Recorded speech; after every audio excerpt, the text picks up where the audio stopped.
Chers amis, bonjour. Commençons par ce qu'on sait. François de Montcorbier naît.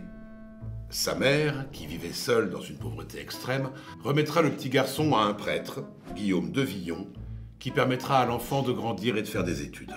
François prendra le nom de son tuteur. Alors ça, oui. Mais où et quand? On s'accorde à dire Paris, il n'y a rien de certain. On sait qu'il est né en 1429, 31, entre les deux.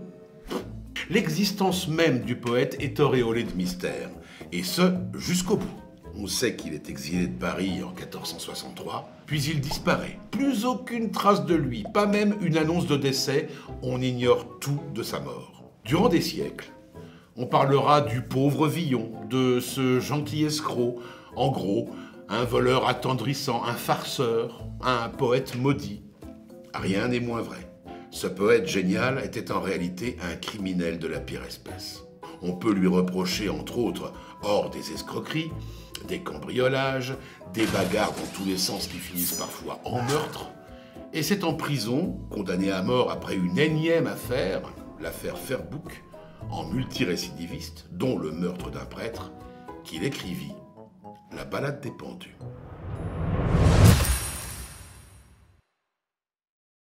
Frères humains qui après nous vivez, n'ayez le cœur contre nous endurci. Car si pitié de nous pauvres avez, Dieu en aura plutôt de vous, merci. Vous nous voyez si attachés, 5, 6. Quant à la chair, que trop avons nourrie, elle est piéça, dévorée et pourrie, et nous, les os, devenons cendres et poudre. De notre mal, personne ne s'en rit, mais priez Dieu que tous nous veuillent absoudre. Ce, frère, vous clamons, pas n'en devez avoir dédain, quoique fûmes oxy par justice. Toutefois, vous savez que tous hommes n'ont pas bon sens rassis. Excusez-nous, puisque nous sommes transis, envers le Fils de la Vierge Marie, que sa grâce ne soit pour nous tarie, nous préservant de l'infernale foudre. Nous sommes morts, âme ne nous harit, mais priez Dieu que tous nous veuillent absoudre. La pluie nous a bués et lavés, et le soleil desséché et noirci. Pie, corbeaux nous ont les yeux cavés et arraché la barbe et les sourcils. Jamais nul temps nous ne sommes assis, puis ça, puis là, comme le vent varie, à son plaisir sans cesser nous charrie, plus becquetés d'oiseaux que dés à coudre.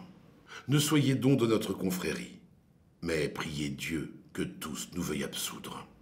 Prince Jésus, qui sur tous a mestri, garde d'enfer, naît de nous seigneurie. À lui n'ayons que faire que de soudre. Homme, ici n'a point de moquerie, mais priez Dieu que tous nous veuillent absoudre. Dans ce poème de François Villon, le paradoxe réside dans le fait que le poète condamné à mort et emprisonné pour avoir tué un religieux donne la parole à des morts. Il se positionne d'abord comme le porte-parole des condamnés à mort, puis s'adresse à tous les hommes pour les inviter à réfléchir sur leur mortalité.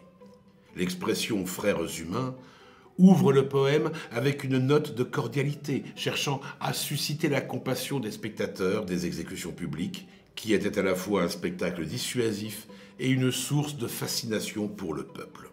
Villon appelle à la réflexion sur la justice et la miséricorde, s'adressant directement à ceux qui vivront après lui.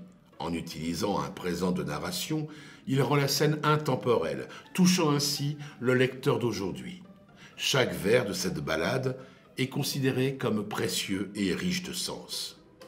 Qui, après nous vivez, nous interpelle directement. Bien entendu, Villon s'adresse en premier lieu à ses contemporains, à ceux qui vont lui survivre.